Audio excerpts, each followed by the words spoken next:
ಶಾಲಾ ಆವರಣದಲ್ಲಿ ಬೇಕಾಬಿಟ್ಟಿಯಾಗಿ ವಾಹನದ ಒಂದು ಪಾರ್ಕಿಂಗನ್ನು ಮಾಡ್ತಾ ಇದ್ರು. ಅದನ್ನು ಮಾಡಬೇಡಿ ಅಂತ ಹೇಳಿ ಅದೇ ವಿಚಾರಕ್ಕೆ 4ನೇ ತರಗತಿಯ ವಿದ್ಯಾರ್ಥಿನಿ ಏನಿದ್ದಾರೆ ಒಂದು ಅಹಿಂಸಾತ್ಮಕವಾಗಿ ಹೋರಾಟವನ್ನು ಮಾಡಿದ್ದಾರೆ.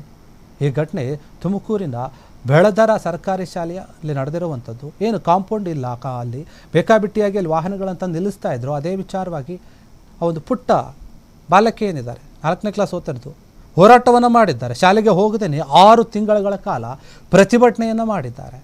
ಈ ವಿದ್ಯಾರ್ಥಿನಿಯ ಧೈರ್ಯಕ್ಕೆ ಅಲ್ಲಿನ ಜನ ಮೆಚ್ಚುಗೆಯನ್ನು ವ್ಯಕ್ತಪಡಿಸ್ತಾ ಇದ್ದಾರೆ ದೊಡ್ಡ ಮಟ್ಟದಲ್ಲಿ. ಇನ್ನು ಬಾಲಕಿ ಈ ಹೋರಾಟ ಏನಿದೆ, ಈ ಹೋರಾಟಕ್ಕೆ ಮಾಡಿದಂತಹ ಶಿಕ್ಷಣ ಇಲಾಖೆ ಶಾಲೆಗೆ ನಾವು ತುಂಬ ಅತಿ ಶೀಘ್ರದಲ್ಲಿಯೇ ಕಾಂಪೌಂಡನ್ನು ನಿರ್ಮಾಣ ಮಾಡಿಕೊಡ್ತೀವಿ, ಕಟ್ಟಿಸಿಕೊಡ್ತೀವಿ ಎನ್ನುವಂತಹ ಭರವಸೆಯನ್ನು ಕೊಟ್ಟಿದ್ದಾರೆ. ಆ ಇಡೀ ಗ್ರಾಮದ ಜನರು ಏನಿದ್ದಾರೆ ಆ ಪುಟ್ಟ ಬಾಲಕಿಯ ಧೈರ್ಯಕ್ಕೆ ಮೆಚ್ಚುಗೆಯನ್ನು ವ್ಯಕ್ತಪಡಿಸಿದ್ದಾರೆ.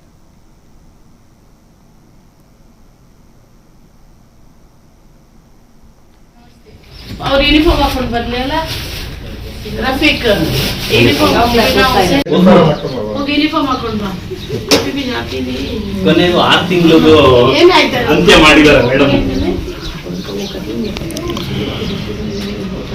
ಓ ಈ ಅಲ್ಲಿ ನೋಡಿ ಎಷ್ಟೇ ಕ್ಲಾಸ್ ನೇ ಕ್ಲಾಸ್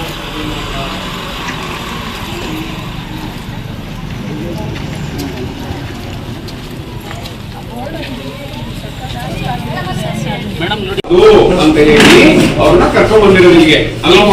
ಏನಮ್ಮ ಸಂವಿಧಾನದಲ್ಲಿ ಓದಬೇಕು ಅಂತ ಇದೆ ಸಣ್ಣ ಮಕ್ಕಳು. ಏನಮ್ಮ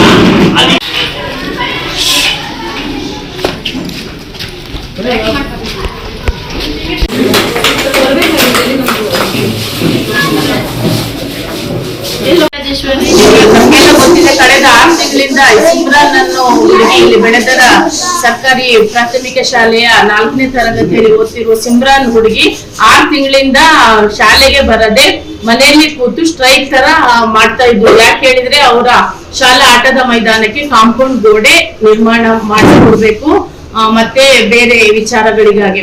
ಇವತ್ತು ಅವಳನ್ನು ನಮ್ಮ ಉಪವಿಭಾಗಾಧಿಕಾರಿಗಳಾದ ನಾಹಿದ ಸಂಸಮ್ ಇರ್ಬೋದು, ಅದೇ ರೀತಿ ತಹಶೀಲ್ದಾರ್ ಅವರು ಆಲ್ರೆಡಿ ಆ ಬಗ್ಗೆ ಕಾಂಪೌಂಡ್ ವಿಚಾರದ ಬಗ್ಗೆ ಸಂಬಂಧಪಟ್ಟ ಪೊಲೀಸರಿಗೂ ಅವರು ತಮ್ಮ ಕಚೇರಿಯಿಂದ ಆದೇಶ ಮಾಡಿದ್ದಾರೆ. ಹೇಳಿದ್ರೆ ಇವರ ಮುಖ್ಯ ಒಂದು ಸಮಸ್ಯೆ ಹೇಳಿದ್ರೆ ಇಲ್ಲಿ ಶಾಲೆಯ ಪಕ್ಕ ಇರುವ ಒಂದು ಕಲ್ಯಾಣ ಮಂಟಪ ತಮ್ಮ ಕಾರ್ಯಕ್ರಮಗಳ ದಿನದಂದು ಶಾಲೆಯ ಆಟದ ಮೈದಾನದಲ್ಲಿ ವಾಹನಗಳ ಜನಸಂದಣಿ ಇದ್ದು ಮಕ್ಕಳಿಗೆ ಅದರಿಂದ ಡಿಸ್ಟರ್ಬ್ ಆಗ್ತಾ ಇದೆ, ಮತ್ತೆ ಶಾಲೆಯ ಒಂದು ಭಾಗವನ್ನು ಒತ್ತುವರಿ ಮಾಡಿದಾರಂತ ಅವರು ಕಂಪ್ಲೇಂಟ್ ಮಾಡ್ತಿರೋದು. ಈ ಬಗ್ಗೆ ತಹಶೀಲ್ದಾರ್ ಮೇಡಮ್ ಅವರು ಆ ಕಲ್ಯಾಣ ಮಂಟಪದ ಸಂಬಂಧಪಟ್ಟವರಿಗೆ ಈಗಾಗಲೇ ನೋಟಿಸ್ ಮಾಡಿದ್ದಾರೆ.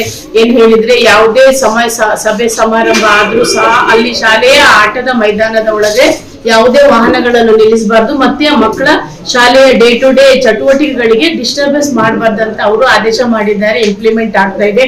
ಅದೇ ರೀತಿ ನಾವು ಇಲ್ಲಿ ತಮ್ಮ ಊರಿನವರಿಂದ ಅದೇ ರೀತಿಯ ಮಗುವಿನಿಂದ ಅರ್ಜಿ ಅವಳು ನಮ್ಗೆ ಕೊಟ್ಟಿದ್ದನ್ನು ನಾವು ಅದನ್ನು ಕರ್ನಾಟಕ ರಾಜ್ಯ ಕಾನೂನು ಸೇವಾ ಪ್ರಾಧಿಕಾರಕ್ಕೆ ಅದನ್ನು ಕಳಿಸಿದ್ದೀವಿ. ಅಲ್ಲಿಂದ ಜಿಲ್ಲಾ ಪಂಚಾಯತ್ಗೆ ಆದೇಶ ಬಂದಿದೆ. ಸೂಕ್ತ ಆದೇಶ ಮಾಡ್ಬೇಕು ಹೇಳಿದ್ರೆ ಕಾಂಪೌಂಡ್ ಗೋಡೆ ಆದಷ್ಟು ಶೀಘ್ರವಾಗಿ ನಿರ್ಮಾಣ ಮಾಡ್ಬೇಕಂತ ಈಗ ನಾವೆಲ್ಲ ವಿವಿಧ ಇಲಾಖೆಗಳು ಸೇರಿದ್ರ ಬಗ್ಗೆ ನಾವು ಪ್ರಯತ್ನ ಪಡ್ತೀವಿ. ಶೀಘ್ರವಾಗಿ ಕಾಂಪೌಂಡ್ ಗೋಡೆ ನಿರ್ಮಾಣ. ಕ್ಷಣ ಕ್ಷಣದ ಸುದ್ದಿಗಳಿಗಾಗಿ ಫ್ರೀಡಂ ಟಿವಿ ಸಬ್ಸ್ಕ್ರೈಬ್ ಮಾಡಿ, ಲೈಕ್ ಮಾಡಿ ಹಾಗೂ ಫಾಲೋ ಮಾಡಿ. ಹೊಸ ಸುದ್ದಿಗಳ ನೋಟಿಫಿಕೇಶನ್ಗಾಗಿ ಬೆಲ್ ಐಕಾನ್ ಮೇಲೆ ಕ್ಲಿಕ್ ಮಾಡಿ.